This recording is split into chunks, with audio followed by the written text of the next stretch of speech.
చేయాలి. ఆంధ్రాలో మనకు తిరుపతిలో బర్డ్ హాస్పిటల్ అని ఉంది.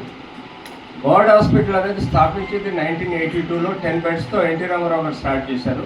ఇప్పుడు అది 1500 బెడ్లు, సంవత్సరానికి 2 నుంచి 3,000 కోట్ల బడ్జెట్తో టీటీడీ తిరుపతి తిరుమల దేవస్థానం వాళ్ళు మెయింటైన్ చేస్తున్నారు. తద్వారా ఇదివరకు మన కంబైన్డ్ ఏపీలో తెలంగాణ వాళ్ళకు కూడా మంచి అవకాశాలు ఉండే, కానీ ఇప్పుడు తెలంగాణలో వెళ్తే ప్రాపర్ రిజిస్ట్రేషన్ చేసుకోవట్లేదు, సర్జరీస్ కూడా పోస్ట్ డేటెడ్ ఇచ్చి డిలే చేస్తున్నారు.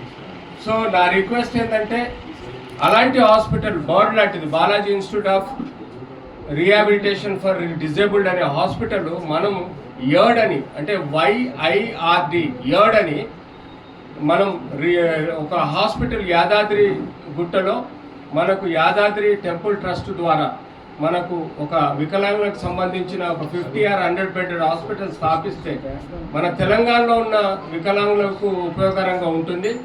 అందులో అన్ని ఆపరేషన్లు మనం ఉచితంగా చేయడం ఆస్కారం ఉంటుంది. మనకు గవర్నమెంట్ హాస్పిటల్లో వికలాంగులను చూసే నాదుడే ఉండడు, లైన్లో నిలబడి చాలా కష్టాలు ఫేస్ చేయాల్సి వస్తుంది. కాబట్టి ఇది గవర్నమెంట్ హాస్పిటల్ కింద కాకుండా ఇది YTD యాదాద్రి టెంపుల్ ట్రస్ట్ కింద ఈ యర్డ్ అనే hospital Yadadri institute of research and rehabilitation for disabled అని ఒక హాస్పిటల్ పెట్టగలిగితే జీవితాంతం దీనికి మన అడ్లూరి లక్ష్మణ్ కుమార్ అలాగే మన చైర్మన్ గారు కూడా చాలా హ్యాపీగా ఫీల్ అయ్యారు. వాళ్ళు కూడా ఒక 10 ఎకరాల భూమి ఇవ్వడానికి ముందుకు వచ్చారు.